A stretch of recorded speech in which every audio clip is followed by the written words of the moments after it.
Hey YouTube, it's Kori and I'm vlogging from my new house. I'm super duper excited and I have a lot of information that I wanted to share with my viewers, my friends, my subscribers, anyone who's interested in buying a house in Georgia in the immediate future or whatever. But people have told me all the time, you need to buy a house, you need to buy a house. Like, but what does that mean? Like, where do you start? What does it mean? So I started researching Georgia Dream and I found Linda Stratton. Linda Stratton is my loan officer, which I'll go into more detail about later, but she's also #1 in Georgia for closing on Georgia Dream mortgages. So I'm like, if I'm gonna do this thing, I'm gonna go with the #1 person. So I called her and it just kind of happened so fast from there.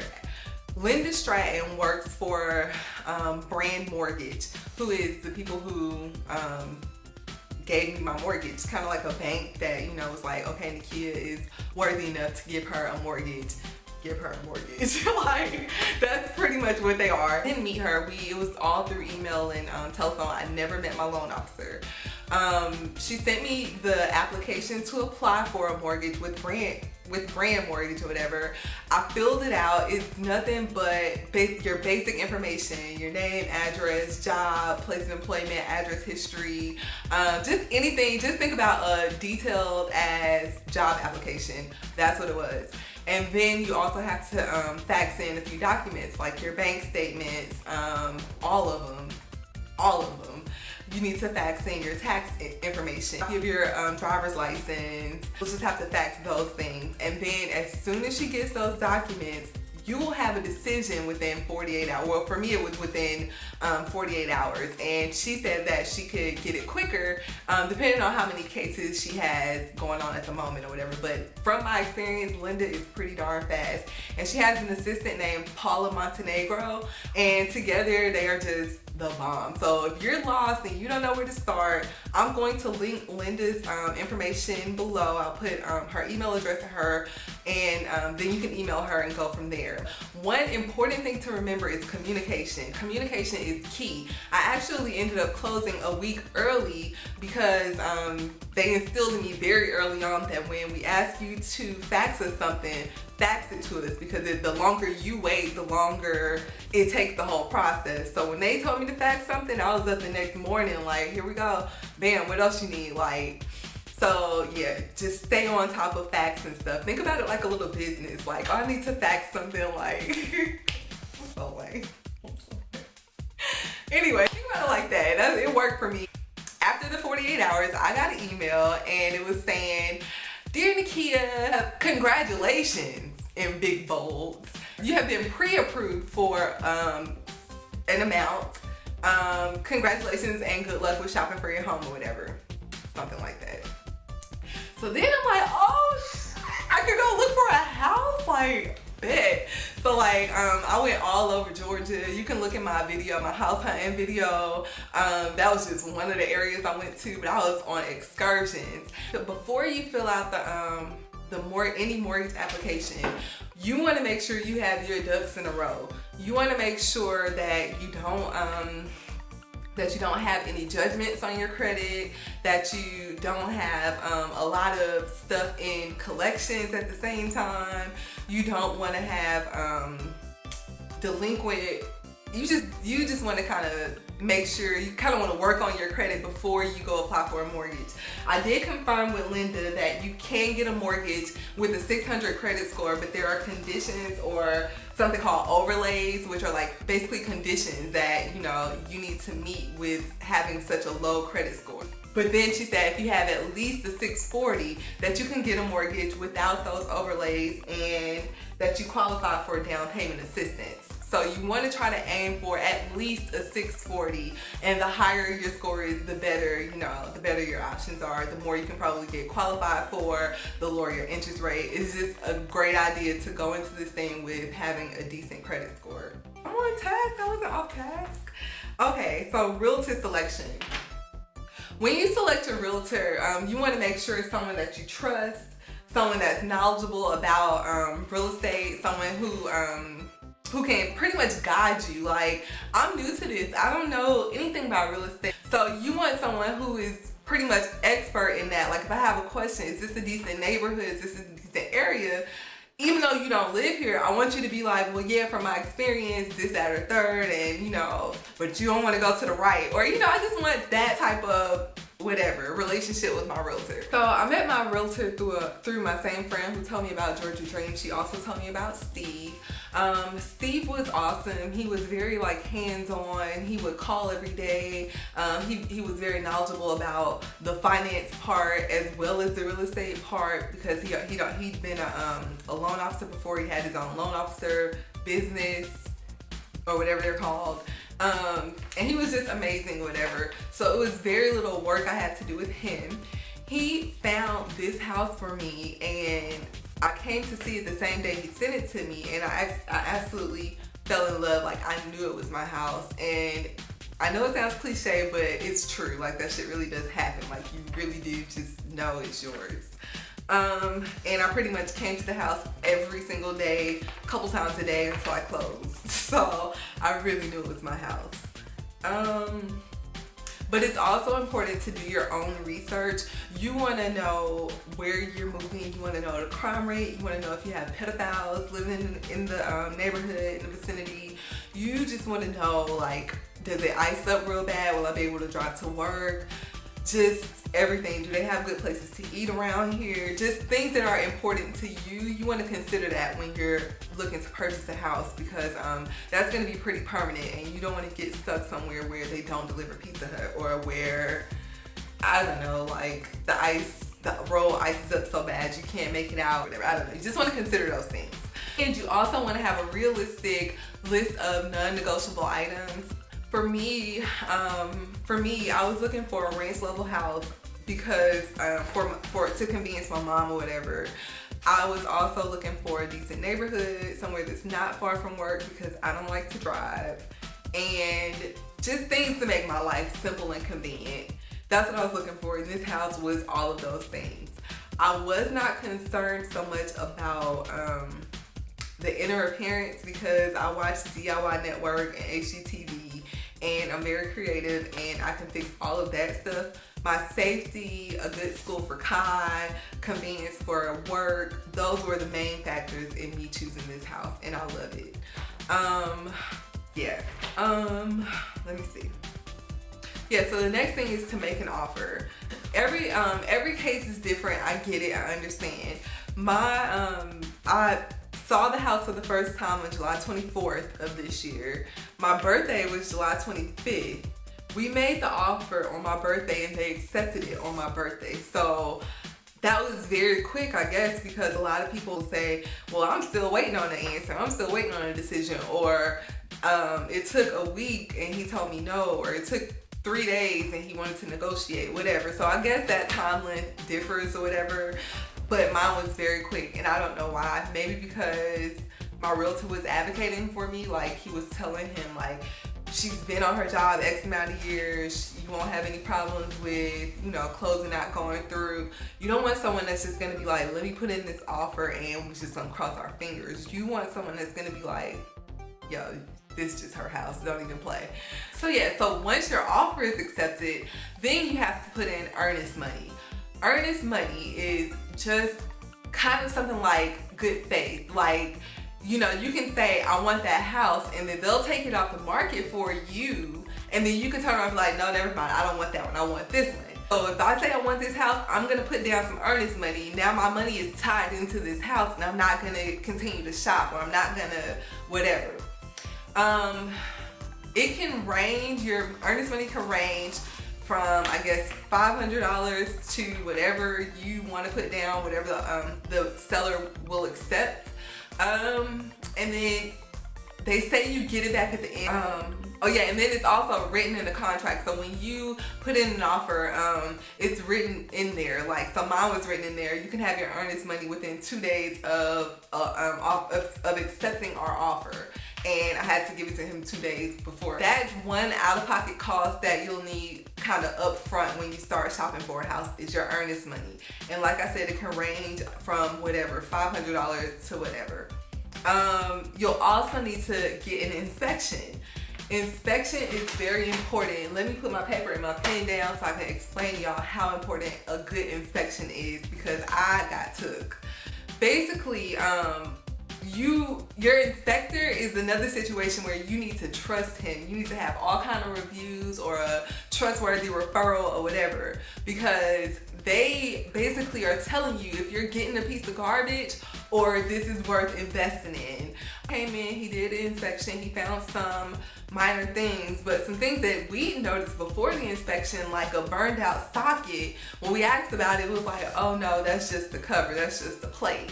But when I was looking at YouTube and hearing about other inspections, they're supposed to have like some kind of thing to stick up in there to see if it has power coming to it, or you know what's going on with it. He didn't have none of that. He didn't do any of that. Then it's just like all kind of little things that happened once I moved in that could have been prevented had I had a thorough inspection.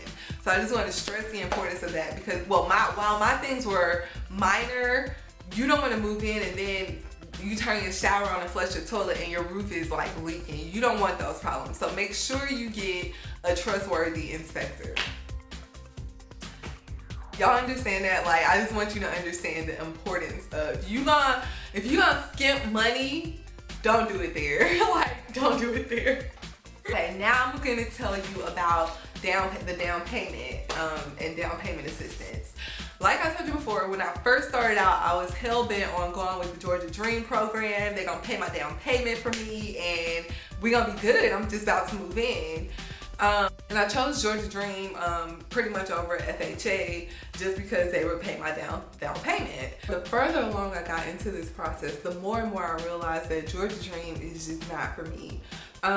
There are a lot of stipulations and rules and holding me back that I just was like, no thank you, and it wasn't even worth it for me in the end. So with Georgia Dream, it sounds fine and dandy. You're gonna pay for my down payment, but no, it doesn't work like that. You still have to bring something called cash to close, and you have $1,000 obligation to put into the whole thing or whatever. So basically when I say $1,000 to put into it, I mean 500 of that can be earnest money, 300 can go for an inspection, and the other 200 can go towards something else to deal with the purchase of the house or whatever. Another thing to know about Georgia Dream is from my understanding and from my experience, is that it's like a second mortgage. So if you get your seller to cover the closing costs, you think you're good. Okay, I'm good. They're gonna cover closing. Georgia Dream is gonna cover down payment. No, the seller is covering the closing of that mortgage. Georgia Dream is in itself a whole nother mortgage. So your cash to close is pretty much paying closing costs for your Georgia Dream mortgage, which is like, why would I do that? Anyway, so with this second mortgage, it comes with stipulations. So for 5 years, you can't sell your house, you can't do a loan modification, you can't really do anything without a penalty. And your penalty is having to pay back that $5,000, which is like, what? And on top of that, I qualified for less money. And then cash to close. So my cash to close total was $100 less than my FHA closing costs. Like, why would I? So for $100 more, you mean to tell me I don't have a second mortgage, I can flip my house in 4 years and it's mine? Like, okay, well, I'll go with FHA all day. So with FHA, that's like, I guess the regular one, whatever, but it's typically a 3.5% down payment. So however much your house is, it's 3.5% of that you'll need as your down payment to close or whatever. And they have closing fees, and you have to negotiate with your seller to determine how much of the fees he's going to cover and how much you need to bring to closing or whatever. Oh yeah, so it's not all of those strict stipulations like that. When I applied for FHA, I qualified for more money than when I applied for Georgia Dream. And just to clarify, it's not two separate applications. The pre-application that you do when you get your letter, that one it's just one application, and you'll talk to Linda about what's best for you, and she'll submit your application whichever way. I guess is how it works. That's how it works for me. That's all I have about Georgia Dream and FHA. I hope that was clear to understand. If not, you can email me. Okay, underwriting. So after you submit your offer, your offer is accepted. You have given him your earnest money, y'all good. You have had your inspection, everything checked out. This is really about to be my house or whatever. So at this point, they'll schedule you a closing date, which is typically a month away. And that's like your target date that, you know, we're gonna close. And I know it's like a half chance. A lot of people don't close on that day. They end up closing later for whatever reason. But I closed early, and I'm going to tell you how. When you're closing, there is a thing called underwriting. Underwriting is where the loan office is basically like fine-tooth combing your credentials to own a house. And basically during this time, from the time you really want to stop a lot sooner, but definitely from the time you submit your offer until after you close on your house, you do not want to do these things. Don't open any new lines of credit. No cash deposits into your account, because anything that goes into your account is being scrutinized now. So they'll need to know where you get this $1,000 from, and you can't be like, my uncle just was like, there you go, or whatever. You need to have a credible source for it. Like, my job direct deposited my check that I earned into my account. So no large cash deposits, no new lines of credit. You want to monitor your credit like a hawk. I highly recommend getting Credit Karma. I have Capital One, so they have like a free credit checker. I'm on it every day, and it's kind of fun. Like, I race myself, like, yo, I'm finna get up to here now, and then this is how I'm gonna do this, and it's kind of fun. Like, it's kind of fun. You do not want to like get a lot of inquiries on your account. Like, I know you're super duper hyped, you're excited, I got this new house, I need to buy a fridge, I see this couch, this whole little leather suit is like about to be up in my house. Don't do it. Don't even do it. Just wait. Just make a list, a wish list, and wait, because you don't want to have new credit inquiries on your account, because that can delay your closing. Like, the loan officer can be like, well, your debt to income ratio is this when we first said yes. Now you done went and got a $3,000 credit account, and now your debt to income ratio is like this, and you no longer qualify for a mortgage. So don't even do it to yourself. Just wait. Monitor your spending. I had a very hard time with that, because I eat out all the time. So I was swiping my card every day for like $5, $6, $12. But that didn't count against me, thank God. And when I was doing it, I was like, I know I'm trying to buy a house, God. What if I don't get this house because of this Chick-fil-A nuggets? Like, that would just be so messed up. But clearly they're not checking for stuff like that. They're just checking to make sure that you didn't go get, you know, $3,000 leather couch suit or whatever. Okay, so that's it. So that is underwriting. You want to keep those things in mind. Like, I'm not even playing. Do not mess yourself up, because I'm sure by this point you've told all your friends and family, I'm buying a house, and you like planning your stuff. Like, don't do it to yourself. Like, just walk on the straight and narrow. If I can't tell you nothing else, walk on the straight and narrow during this point. Like, it ain't even worth it. So now it's a month later, your closing date is here. Mine came a week early, and some things to expect with that. So my closing date was supposed to be September 4th. I actually closed August 28th. What to expect? Basically, you go into a lawyer's office, and it's just very dry and boring. It's no humor, no nothing. The guy didn't even laugh at my little jokes or whatever. He was just like, so it's just basically sign this, sign this, sign this. Of course, you want to glance through it. Well, you probably want to read it. I was just like glancing through it. If anything stuck out to me, then I would pay super close attention, because it does seem like a rushed environment. It was just me, my realtor, and the man. So yeah, that's what closing was. And then at the end, he gave me my key, and I went to work. Like, that's what it was. Before closing, your money that you need to take to close. You need to make sure you go to the bank and wait in line and pay about $10 for a cashier's check in the amount that they tell you to bring to closing. They should tell you that you should get that information a little bit sooner than the day of, but mine was just, we were just trying to close me early, so I got that information the day of. Then you want to go back to your house. You want to make sure everything is still, because you're about to buy this now, so you want to make sure everything is still the same way it was when you last saw it. Then you go to closing, and then you just sign the papers. So after closing, now the house is mine. I totally own it. I'm scared shitless. When I moved in, a lot of my electrical sockets did not work. It was just like little things that the inspector should have caught that he didn't catch. Like my garage door is off track. So now, do you know how much that is for someone to come out and replace a garage door to install a garage door opener? Like, so those are things that, you know, should have been caught before closing, and the seller could have possibly paid to have it fixed or fixed it himself, whatever. It wouldn't have been out of my pocket. Yeah, I hope this video was helpful. I hope it wasn't all over the place. This has been on my heart for such a long time, and different friends have been coming. I've been saying the same thing to like different people. So I'm like, let me just put it out there for everyone. If you have any questions, look at me. If you have any questions, feel free to ask me in the comments below. Shoot me an email. I will definitely respond to you. And yeah, so you'll be seeing a lot more videos from my home renovations to just everything, family time in my house, whatever.